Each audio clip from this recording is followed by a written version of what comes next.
We trying to shake up the world, baby. You know what I'm saying? We trying to do some real shit out here. You know what I mean? I got in my Diddy mode. I'm sorry, I started licking my lip. You know what I'm saying? You know what I mean? Yo, Diddy, you gave me the ooshka skoosmash. You gave me the ooshka smooaf. The smooshmash. Diddy. Yeah, son. You know what I mean? You know what I mean? You gave me the ooshka smooash. I love it, yo. I love it. You gave me the ooshka smooash.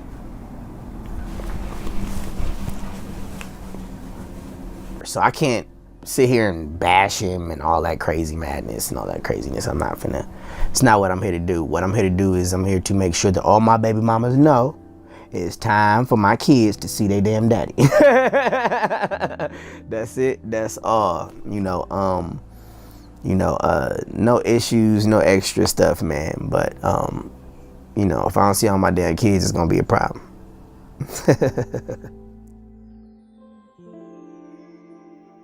For millions of millennial and Gen Z kids, Orlando Brown was the definition of cool. As Eddie Thomas, he was the smooth sidekick, the comedy relief, the Disney Channel golden boy, who seemed destined for decades of Hollywood success.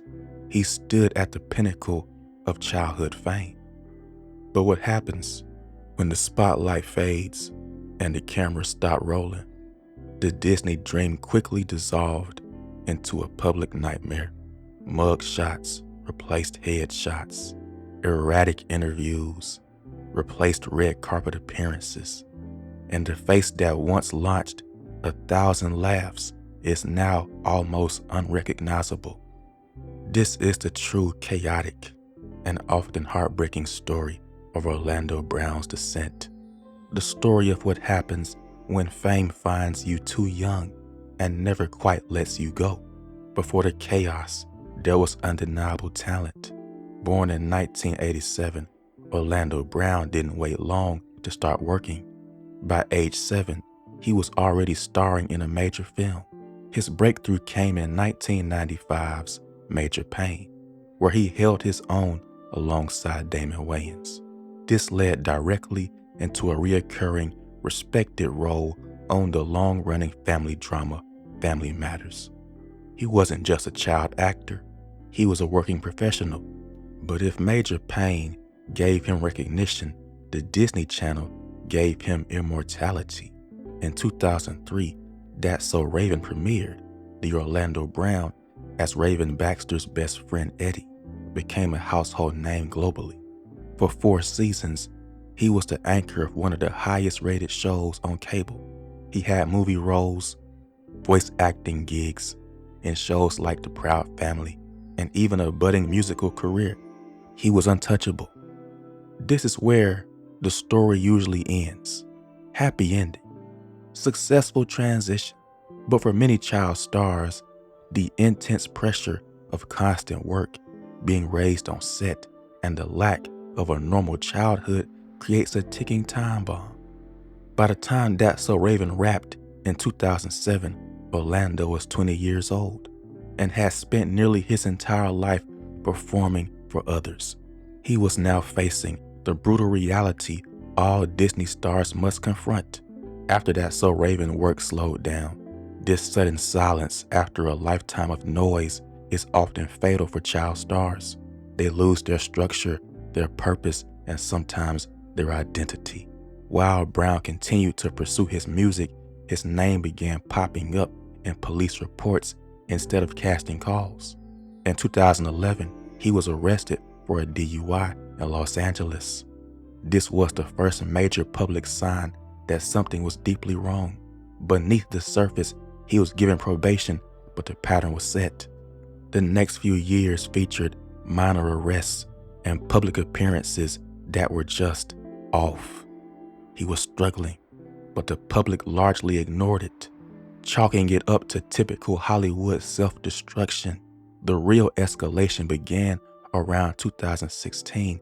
In January of that year, Brown was arrested yet again, this time for domestic battery, possession of drugs, and obstructing a police car. It was a major felony charge and a stark, horrifying shift from his Disney image.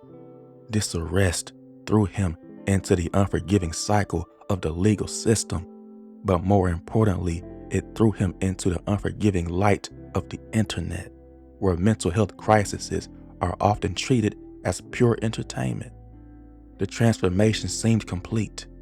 The comedic, bright-eyed sidekick was gone, replaced by a man suffering visibly, wrestling with addiction, and as many speculated, severe, undiagnosed mental illness.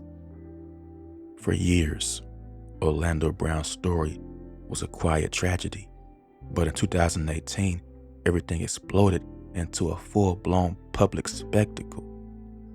He appeared on the Dr. Phil show, and perhaps no interview better captured the depth of his crisis. On national television, he made astounding, contradictory claims. He alleged that Raven-Symoné saved his life, then immediately claimed she was responsible for his downfall. He claimed he was the son of Michael Jackson. He also sported a massive tattoo of Raven-Symoné's face on his chest. It was clear he was in acute distress, but the internet treated this episode as a bizarre meme. The arrest continued.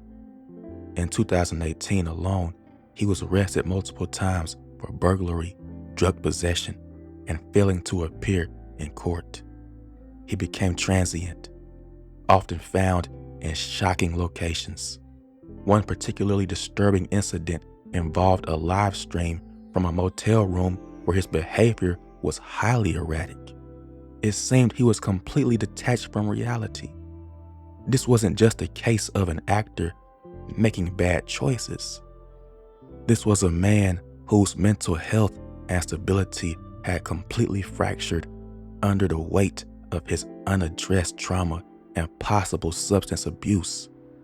The Disney generation watched in horror and pity. Was there anyone who could actually help him? Or was he permanently lost to the streets and the system? His former co-stars, including Raven-Symoné, expressed sadness but maintained distance. A common protective measure when dealing with severe addiction and erratic behavior. The consensus became Brown needed intensive, structured help, not just a slap on the wrist. The downward spiral eventually brought Brown to a critical turning point. While incarcerated in 2020, he found support from the faith-based recovery network, the Rise of Broken Eagles Ministry.